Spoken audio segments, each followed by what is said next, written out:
Buenas tardes a todos. Continuamos con las clases de medios de unión. Ahora vamos a comenzar con la primera parte de uniones soldadas. Las uniones soldadas presentan ciertas ventajas frente a las abulonadas realizadas con tornillos de alta resistencia, en particular las que se sueldan en taller. Generan estructuras más rígidas que las que se logran mediante uniones atornilladas. Se logran cartelas o cubreplacas de menores dimensiones. Hay un ahorro del costo de punzonado de las mismas. Es un procedimiento relativamente silencioso, por lo menos tiene un menor impacto acústico en zonas urbanas frente a uniones abulonadas, y con un buen equipo de soldadores y capacitados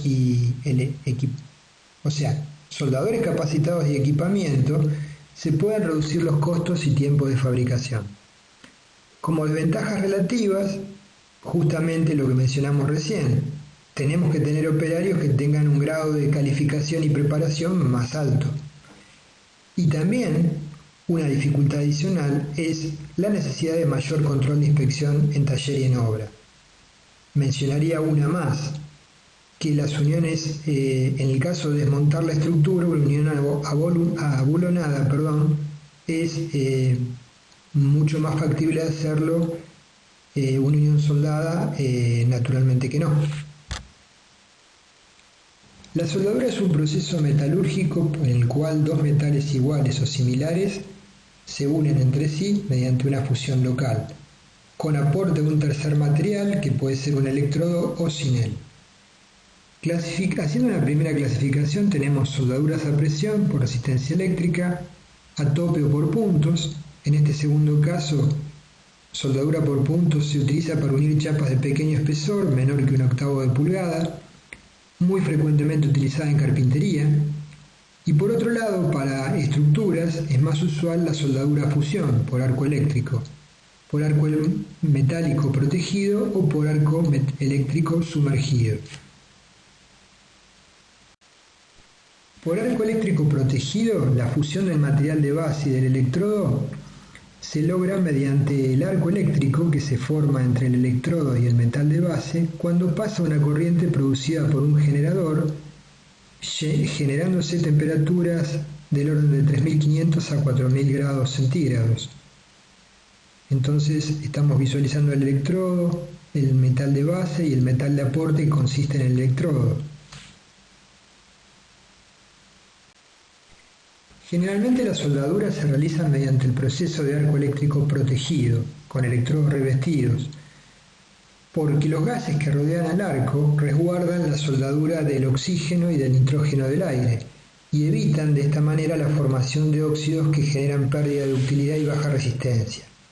Estos elementos forman luego la escoria del material fundido. La escoria, que es más ligera que el material de base, sube a la superficie y protege a la soldadura del aire mientras ésta se enfría. De realizarse más de una pasada con los electrodos, que a veces es frecuente, sobre todo con espesores de garganta de más de 8 milímetros, debe retirarse previamente la escoria mediante cepillado u otro procedimiento que sea adecuado. El proceso de soldadura más frecuentemente utilizado para estructuras de mediana complejidad es el proceso indicado que se utilizan electrodos revestidos. Entonces, esquemáticamente en el dibujo se puede visualizar cómo sería el metal base. Hay un depósito de metal fundido en el cual se funde parte del metal base y parte del metal de aporte del electrodo. El electrodo tiene una cubierta que genera una protección gaseosa, ¿sí?, que permite una mejor calidad de la soldadura, como hemos mencionado, y posteriormente se genera una superficie superficial que es la escoria, que es un elemento que habrá que retirar con cepillado. Entonces el arco funde el metal del electrodo y del material base y los disuelve en un depósito común conforme avanza el electrodo. El depósito se solidifica detrás de él y se forma una soldadura homogénea, vinculando ambos elementos a unir. Por supuesto que el electrodo tiene que tener características adecuadas con el tipo de acero a soldar. Dentro de los procesos de soldadura por arco eléctrico tenemos el proceso de arco eléctrico sumergido. Este es un proceso a ejecutar solamente en taller, es más complejo, mediante un electrodo de alambre desnudo y continuo y un material granular que se denomina fundente, que se distribuye, como vemos en la foto de la izquierda, sobre la costura de soldadura. Se aplica en posiciones planas u horizontales, naturalmente, utilizándose equipos automáticos o semiautomáticos en donde el avance del equipo se da en función del espesor del cordón a conseguir. Para lograr una buena unión soldada debemos hacer ciertas consideraciones. Primero, proyectar uniones con posiciones que, dentro de la medida de lo posible, permitan una fácil ejecución y no generen estados tensionales complejos. Cuestiones que tenemos que tratar de evitar: cruces de cordones, ¿sí? Dado que al enfriarse se generan estados biaxiales y triaxiales de tensiones que pueden conducir a una rotura frágil. Observamos cruces de cordones en el plano y en el espacio, ¿sí?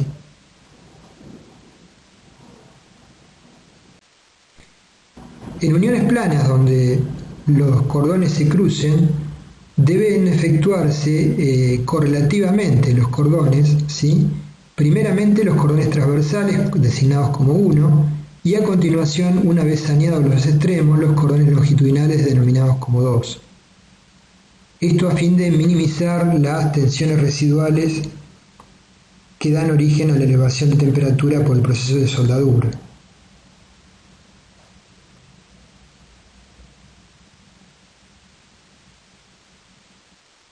Respecto de la secuencia, cuando el cordón es continuo y su longitud no es mayor de 50 centímetros, se empieza por un extremo y se sigue hasta el otro. Si la longitud está comprendida entre 50 centímetros y 1 metro, se comienza desde el centro hasta terminar en los extremos, avanzando hacia ambos extremos. Si son de mayor longitud, se realiza la soldadura según el paso de peregrino, como está indicado en el dibujo, en donde cada cordón termina donde empezó el anterior. Estas son recomendaciones para lograr uniones soldadas de la calidad adecuada. Se debe elegir correctamente el electrodo, la intensidad de la corriente y la técnica de soldado a utilizar. En secciones con mayor espesor se inducen tensiones residuales mayores por la necesidad de aplicar una cantidad de calor mayor para fundir el metal de base. El operario tiene que ser calificado para este tipo de unión a ejecutar. En secciones ya de mucho espesor, muy gruesas, es necesario un precalentamiento de las piezas. En el dibujo vemos distintos cordones de soldadura con posiciones de menor complejidad a mayor complejidad. Las soldaduras sobre cabeza, como las 6, ¿sí? Las 5, son las soldaduras que requieren una mayor experiencia y capacitación por parte del operario. Dentro de los tipos de soldadura tenemos soldaduras de filete o en ángulo, soldaduras de ranura y soldaduras de tapón y muesca. Ahora vamos a ver cada una de ellas. Las soldaduras más utilizadas son las de ranura y las de filete, ¿sí? Las de tapón o muesca son para casos muy particulares, como podemos ver en el dibujo. Como mencionamos, dentro de las soldaduras de filete, las más utilizadas, hay diferentes posiciones: plana, horizontal, son las más simples de ejecutar; vertical, tiene un grado de dificultad algo mayor; y la sobrecabeza, que son las más complejas de ejecutar correctamente. Entonces, si tiene uno dispone un grupo de operarios para ejecutar las soldaduras, tendría que precalificar a los soldadores y solo a aquellos más capacitados asignarles la responsabilidad de la soldadura sobre cabeza. A modo de ejemplo, cuando ejecutamos la dirección de obra de la ejecución de este puente, observamos que sistemáticamente las diagonales, los módulos se armaban tal cual los ven en la posición final, pero por sectores se iban armando en vertical. Entonces las diagonales, los puntos de mayor complejidad para lograr los cordones especificados era la zona de la unión de las diagonales con el cordón superior. ¿Por qué? Porque eran cordones de soldadura en la posición que acabamos de mencionar, ¿sí? Sobre cabeza. Respecto a si hacemos un corte del cordón de soldadura, entonces tendríamos dos situaciones: si la hemos hecho con arco metálico protegido, que es lo usual, o arco metálico sumergido. En el segundo caso, el cordón de soldadura se logra una mayor calidad y una mayor profundidad de penetración, ¿sí?, que en el primer caso, que es el caso más habitual.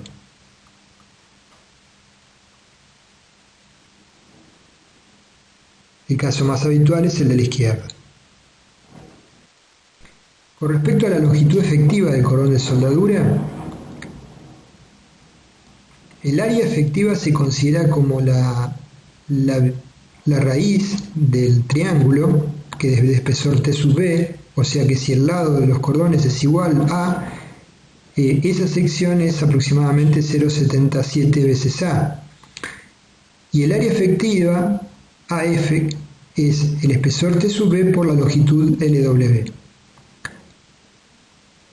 Después veremos que los extremos, el inicio y el final del cordón, suelen tener defectos y oquedades, por lo general, en una zona aproximada extrema del orden de T sub B, o más específicamente del lado A, son sectores que no se consideran como resistentes o que aportan la resistencia.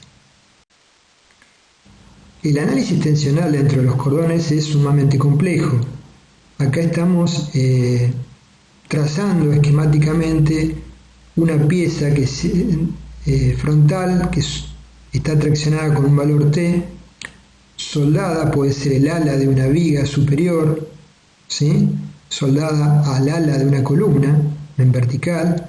Entonces, esa tracción derivada, por ejemplo, de un momento, se traduciría mediante el flujo de fuerzas que visualizamos en negro, ¿sí?, pasando a través de los cordones de la forma que estamos viendo. Entonces, las secciones de contacto lo vemos en el dibujo de la derecha superior, y la sección teórica de la garganta, T sub B, la visualizamos en el dibujo derecha inferior.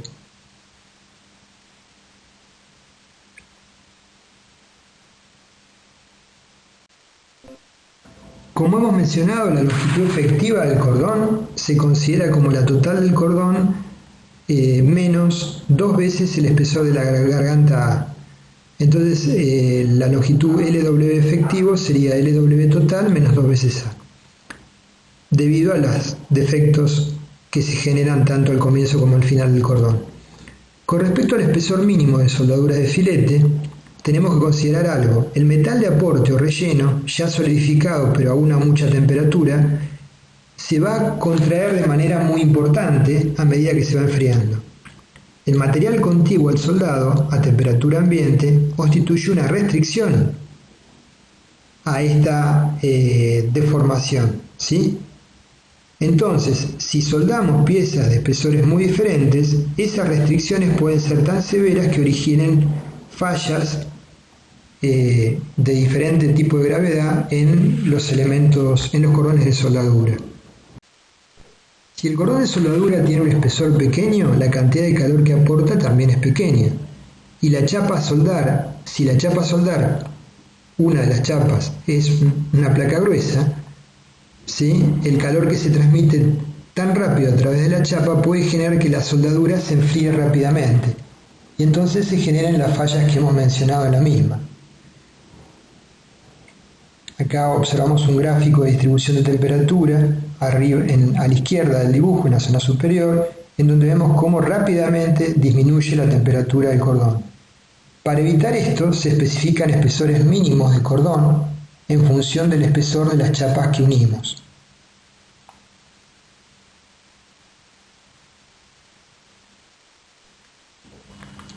Por ejemplo, en el reglamento CIRSOC 301-2005, en el capítulo J, se especifican en la tabla J24 tamaño mínimo de espesor de filetes del cordón de soldadura en función del espesor más grueso de las chapas a unir. Entonces observamos en la primera columna espesor del material unido más grueso en milímetros, hasta 6 milímetros, entre 6 y 13, más de 13 a 19 y más de 19. Tamaño mínimo en la otra columna de la soldadura de filete A en milímetros. 3 milímetros, 5 milímetros, 6 milímetros y 8. Es decir, que aunque el cálculo nos permitiese ejecutar un cordón de menor tamaño, por este tema en particular, el cordón no puede tener un espesor menor al mencionado en la tabla. También hay especificaciones en cuanto al espesor máximo de las soldaduras de filete. El espesor máximo va a ser, para chapas a unir de espesor T/B menor que 6 milímetros, menor o igual que el espesor de la chapa. Por el contrario, como vemos en el dibujo de la izquierda, ¿sí? Lo podemos visualizar, para espesores de chapa mayores, el espesor máximo del cordón va a ser menor o igual que el espesor de la chapa a unir menos 2 milímetros. Esto a fin de poder verificar en obra si el espesor logrado concuerda con el espesor indicado en los planos.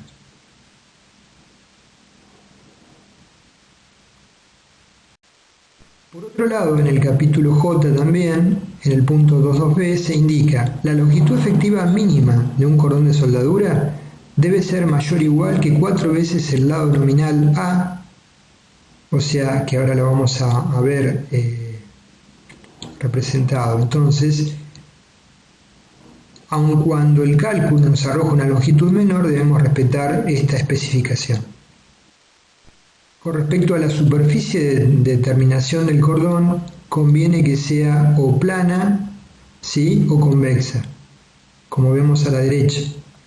Si fuera cóncava, es factible que cuando se enfría puedan tenderse a generarse fisuras, ¿sí?, en el cordón. Cuando los cordones de soldadura, por ejemplo, de almas de vigas a alas de vigas, no son continuos, son intermitentes, la separación máxima entre filetes no puede ser mayor a 20 veces el espesor mínimo de las chapas a unir o 25 centímetros. Esto para chapas que no tengan un peligro severo de corrosión. O bien, y la longitud mínima de los cordones a ejecutar tiene que ser 4 veces el lado nominal D indicado en el dibujo o 4 centímetros.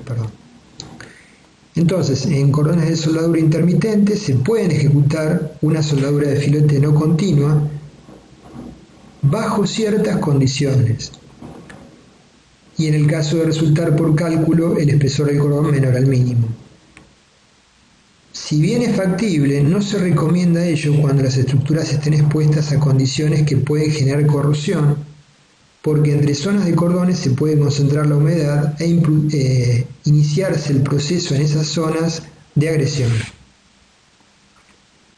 Asimismo, también se indica en el reglamento que cuando vinculamos, por ejemplo, una chapa plana mediante los cordones de soldadura solo paralelos a la carga L, la longitud de esos cordones debe ser mayor o igual que el ancho de la chapa B. Eso para garantizar una transmisión gradual del esfuerzo de la chapa vinculada a la chapa base a través de los cordones, el fenómeno que se llama retraso de corte, que ya lo hemos analizado anteriormente. Respecto de la longitud máxima del filete de soldadura que sea paralelo a la carga, el reglamento también nos da ciertas indicaciones. La longitud efectiva máxima es igual a un coeficiente beta por la longitud física real. Nosotros sabemos que cuando el cordón es paralelo a la carga, suponemos que la distribución de cargas sobre el cordón es uniforme. Y esto no es estrictamente real. Los extremos se sobrecargan y en el centro hay una transmisión menor a la media. Esa diferencia entre extremos y zonas centrales, si la longitud del cordón es importante, puede reducir la capacidad de carga del mismo. Entonces, si omega es el lado del filete en centímetros y L es la longitud real del filete, el valor de beta es 1 para longitudes del filete menor que 100 veces omega. Por el contrario, para longitudes entre 100 veces omega y 300, beta vale 1,2 menos 0,02 L sobre W, siempre menor o igual que 1, y para longitudes mayores que 300 veces omega, beta vale 0,6. Fíjense que en este caso se ve claramente, se está reduciendo en un 40% la zona física real del cordón, considerando esta falta de uniformidad en la transmisión de carga, se está castigando. Esquemáticamente lo vemos en el dibujo, o sea, el cordón, ambos cordones paralelos a la dirección de la carga AB tienen tanto en A como en B un pico de tensión y en el centro una disminución de tensión por debajo de la media. Entonces, para que la diferencia entre ese pico y ese punto central no reduzca en forma significativa la resistencia, se adoptan estos criterios en forma simplificada. Cuando soldamos perfiles, por ejemplo, hierro ángulo de alas iguales, muy frecuentemente utilizados a una chapa o una cartela,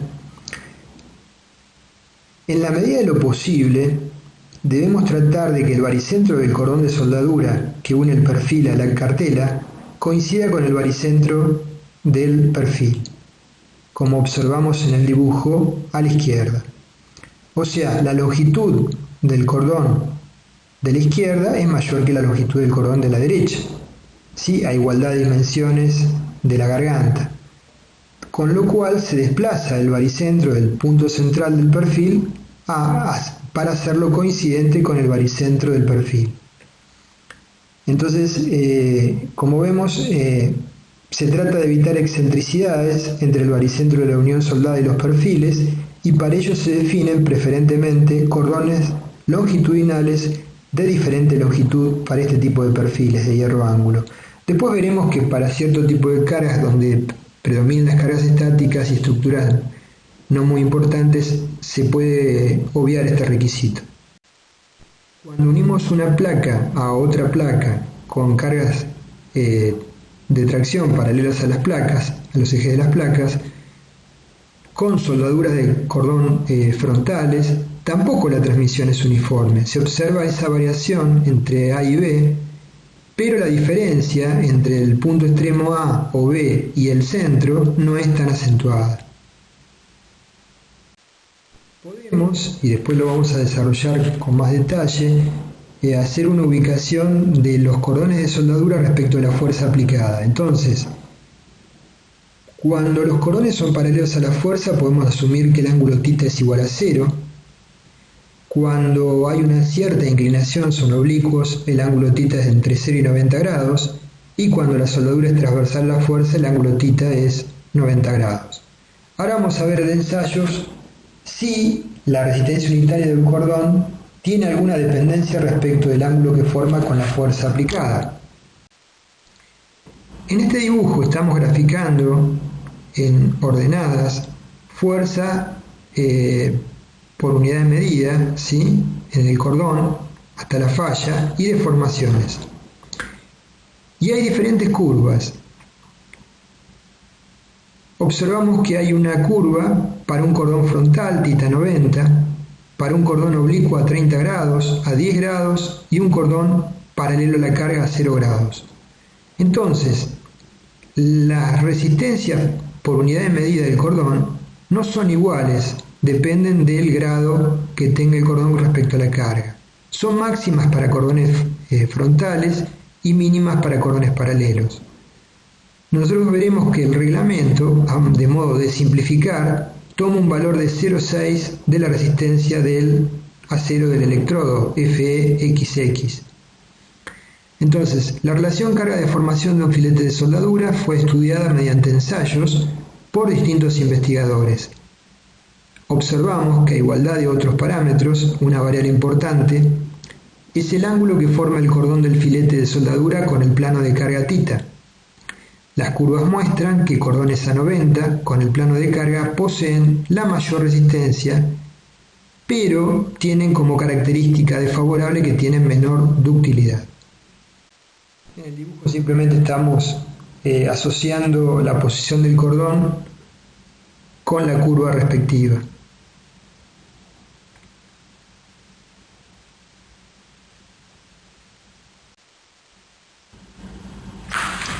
Entonces, como mencionamos, pruebas y ensayos han demostrado que una soldadura de filete correctamente ejecutada transversal es más resistente que una longitudinal de igual tamaño. Esto probablemente ocurra dado que en una soldadura de filete transversal se va a generar en la sección de la garganta una componente de corte y una normal de forma simultánea.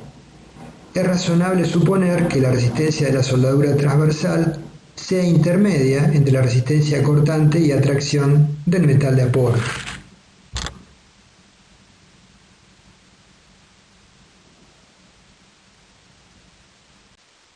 Acá observamos dos chapas que se solapan con cordones frontales.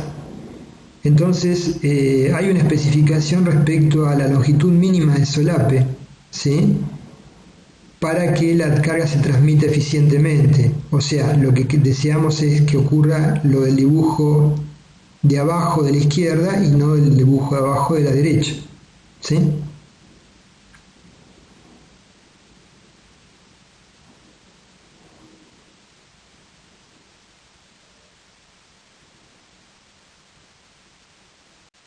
Y para terminar esta primera parte, que solo es introductoria, el análisis de cómo diseñamos las uniones soldadas será un video posterior, un segundo video. Mencionamos el siguiente concepto. Hay ciertas consideraciones económicas en la soldadura de filete a tener en cuenta. La resistencia de la soldadura de filete está en proporción directa con el tamaño de la garganta. Sin embargo, el volumen del metal que se deposita y por tanto el costo se incrementa según el cuadrado del tamaño de la soldadura. Por esto es preferible una soldadura equivalente, de mayor longitud y menor garganta, que otra más gruesa y corta. Asimismo, el calor aportado es función del volumen de metal de aporte. Por tanto, soldaduras con menor espesor de garganta y más largas reducen las distorsiones y alabeos en las piezas soldadas, ¿sí? O sea, después veremos cuando estudiamos, por ejemplo, pandeo, que las tensiones residuales producto de la soldadura hay que considerarlas porque disminuyen la capacidad de carga de la pieza. En forma práctica son más favorables los cordones de soldadura de tamaño 3/16 de pulgada, 1/4 de pulgada, y 5/16 de pulgada, porque se pueden materializar con una sola pasada del electrodo. Si se requiere más de una pasada, antes de hacer la segunda tenemos que limpiar adecuadamente la capa superficial que se denomina escoria para que pueda haber una buena adherencia entre capas. Bueno, gracias por su atención. Vamos a continuar entonces con el segundo video que se refiere a uniones soldadas ya en el aspecto de cálculo y diseño de las